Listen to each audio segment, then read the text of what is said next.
आप देख रहे हैं अमेज नाउ। नमस्कार, अमेज नाउ के स्पेशल रिपोर्ट कार्यक्रम में आपका स्वागत है। मैं हूं अरविंद श्रीवास्तव।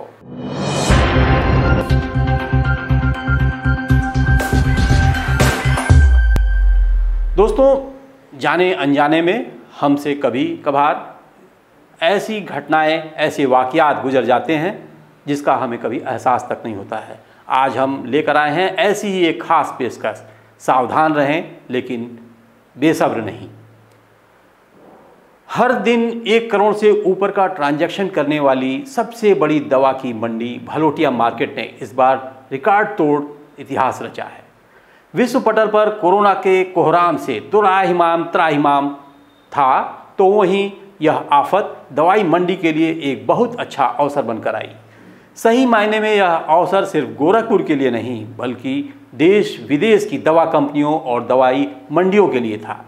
अभी भी यदि आपको शक है तो आइए आपको ले चलते हैं पूर्वांचल की सबसे बड़ी दवा मंडी भलोटिया मार्केट गोरखपुर, जहां दवा का व्यापार किस कदर है, वहां कितनी रश है, किस तरह से दवाइयों का ट्रांजैक्शन हो रहा है, कितनी भीड़ है, लोग परेशान हैं, यह सब कुछ हम आपको आज दिखाएंगे।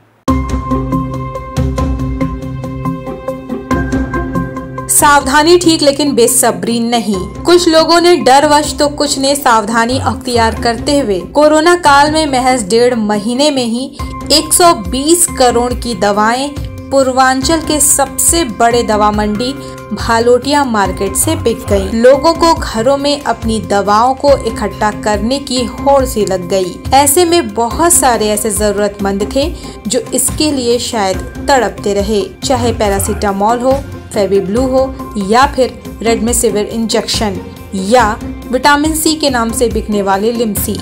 सभी ने घरों की अलमारियों की शोभा बढ़ाई और इधर कहीं न कहीं दवाओं के ब्लैक मार्केटिंग का भी रास्ता स्वतः ही खुल गया। दवा के कारोबारी बताते हैं कि जो दवाएं उनके यहाँ 3 से 4 महीने में बिका करती थी, वो महज 40 दिन में ही स्टॉक उनका खाली हो गया। दवाओं के सेल की इस रफ्तार से दुकानदार काफी खुश नजर आए।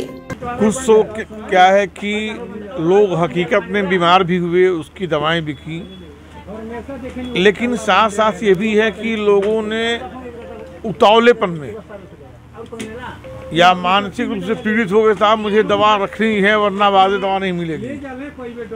लोगों ने ऐसी भी दवा खरीदी है।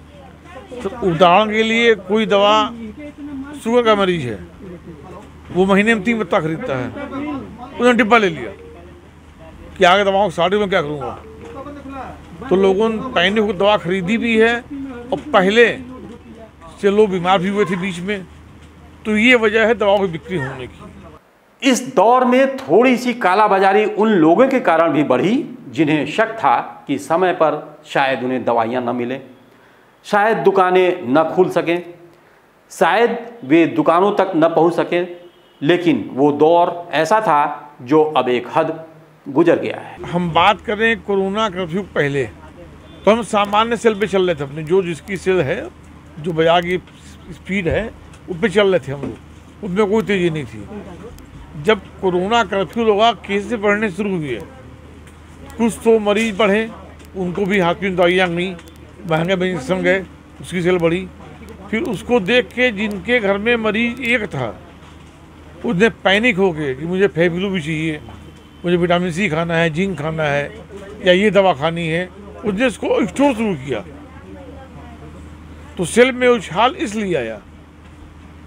अब चूंकि वो बात है नहीं, चीज़ें सामान्य हो रही हैं, केस भी काफ़ी कम हो गए, हॉस्पिटल भी नॉर्मल हो रहे हैं, तो बिक्री जो भी थी बाजार की वो अपने सतह पे आ रही है। महीने में बिकती हम लोग यहाँ 5 पेटी।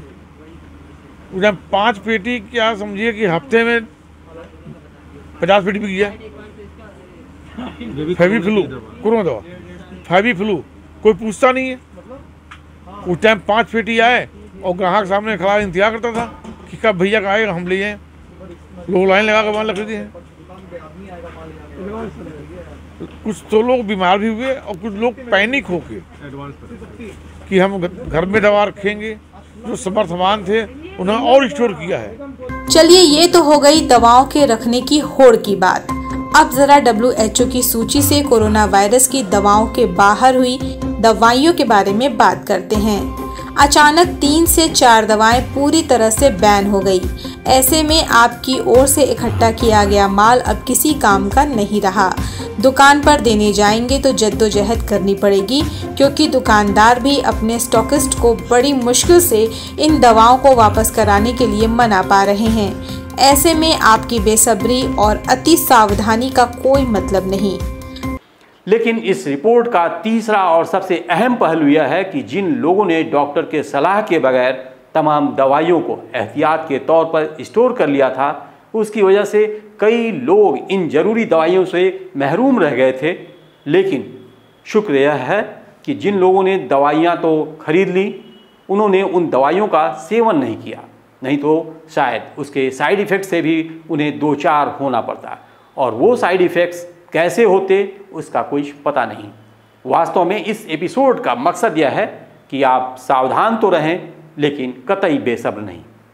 तो आज का हमारा सफ़र यहीं पर समाप्त होता है। हमें दीजिए इजाज़त। नमस्कार। आप देख रहे हैं अमेज नाउ।